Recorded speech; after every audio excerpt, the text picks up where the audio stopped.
Good morning, church. This is Pastor Lee, and today I'm in Sharon's house now because she is going to teach me how to cook today. So let's knock on her door. Okay.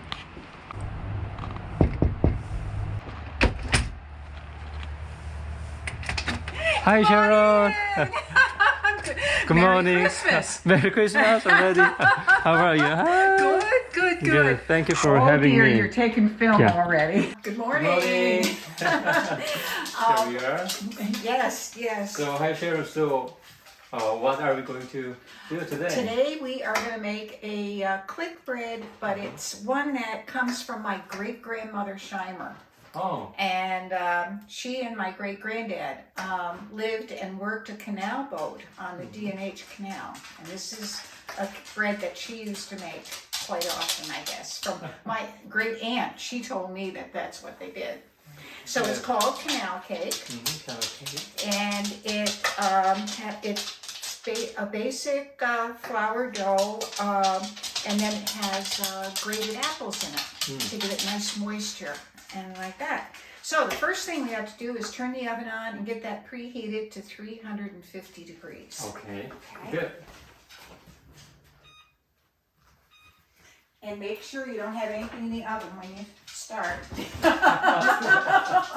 There's nothing there. Nope, oven's empty.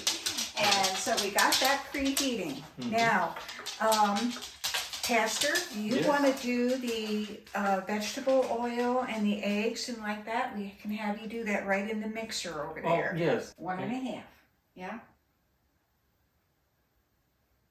So you come all the way up to the top of this red line here is 1 cup.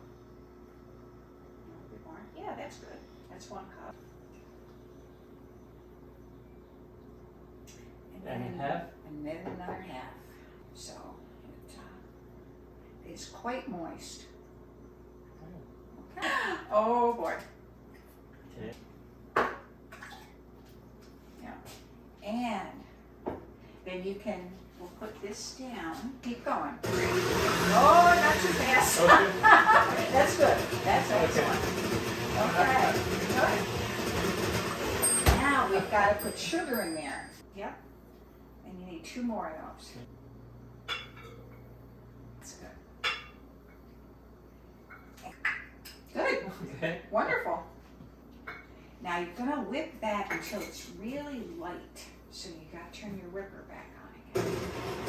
There you go. Good. And let that go. And we need 3 cups of flour. And what I do like that type thing. And there, that's the flour part. And then what I did, I went ahead and pre-measured our other dry ingredients. What is it? This is 1 teaspoon of baking soda, Oh.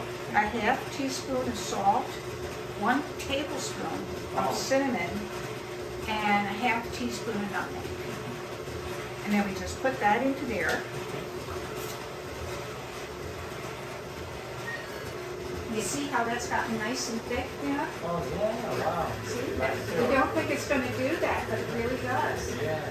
What we have to do now is chop the nuts Okay. and the raisins to go into it. Good. I usually go for the old-fashioned walnut. Oh, wow. There we go. That's it, right? That's perfect. And people may see, how I am clumsy and No! awkward. You're doing good.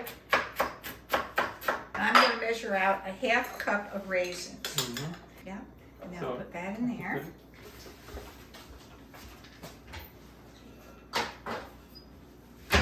Here you go. Stir them all up. Looks nice. Doesn't it? Yeah. Yeah. Now, I'm going to put in a teaspoon of the vanilla into the egg and oil mixture. And now comes the tricky part. Yes. We need to put this into here. Okay. Let it go a little bit. Put the end of this in. Now you don't want to overdo it. There's that. Because we have one more ingredient that we have to put in. And that's 3 shredded apples. Oh yeah, I saw that. Yeah. Let me get the apples from the fridge. 1, 2. Yeah, the apple gives it such a nice flavor and moisture. Oh. Careful. I'm okay. I'm just kidding. Okay. All right. Wow. Look at all that apple you got. Wow. Now, you need to get that into that. Okay. Harder. A little bit higher, sure. There you go. Now, we got to prepare our pans, and then we can bake it. I use a cooking spray, the baking cooking spray. Yes. And it has made with flour. Mm-hmm. They say it makes it better for a nice brown crust and like that. So you put a little bit in there like that. You put that down like that, and then go like that. This was a technique that there's a chef on PBS, Jacques Pepin, and he said that's a, whoop, well, I didn't mean to do that. There. Okay, here we go. There we go. Yeah. Okay. Just put them on the bottom rack. Yeah. Yeah. Yep. And there we go. And close it. Then you have to set your timer on your stove. And with my stove, it's just the kitchen timer. And then it's, let's do 50 minutes. And push start. Good. And there we go. Yes. We're cooking. Okay, good. That's it. We just finished cooking, and so while they're baking, could you tell us some any story of this recipe? Well, there again, I got it from my Aunt Olive, who was my great aunt on my father's side of the family, and it was from her mother. So it's my great grandmother Shimer, and apparently it was a recipe that great grandma made when she and great granddad lived and worked on the canal boats. There's an old canal that goes from Kingston and Esopus area down to the Delaware River. Yeah. And it was opened, I think, in the 1830s. Oh. Wow. And the main reason for it was that there was speculation that there was silver and all precious type metals and so forth in the valley, in the Shawangunk mountain range.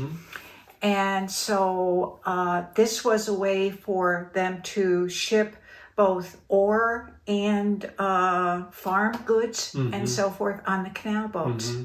And great granddad and great grandma actually lived right on the canal boat. Oh. And during the summertime when the ice was out. Yeah.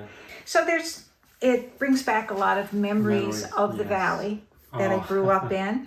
And I really didn't know my great grandmother. She passed away like when I was a year old. But I knew my great granddad, Thomas. And he lived to be 87 years old. And he lived with my Aunt Olive. And she was the baker in the family. And she's the one that gave me that recipe when I was a teenager. Wow. Yeah. It's amazing. Yeah. And now 22, right? Oh, we are my gosh. making, right? Oh, I know. Yeah, the bread with her recipes. So it's, it's amazing, right? So, You know, I think lots of families have recipes similar to this probably because they tended to make these. They were easy to make. They could use the fruits of the season. I mean, you could make this with pears. oh, You yes. could make it with different things. You had mentioned coconut or something like that. You could put that into it.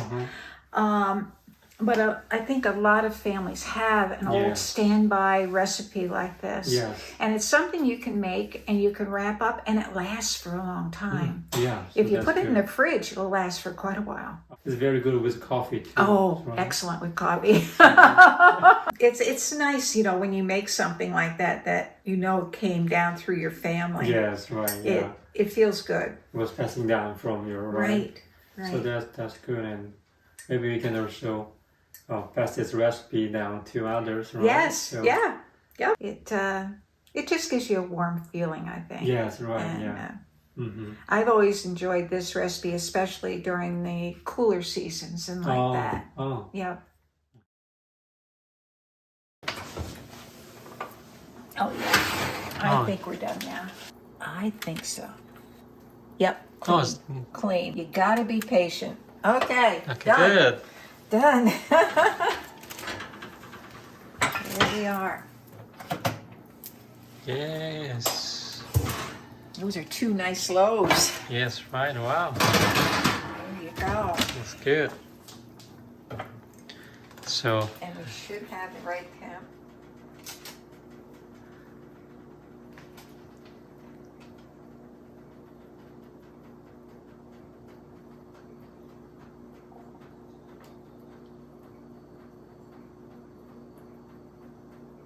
Yep. That's good. 200. Okay. Wow. There you go.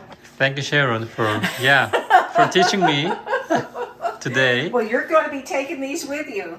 So could you say bye or something to us? Oh, well, thanks for joining us. I hope you try the recipe. Okay. Thank you.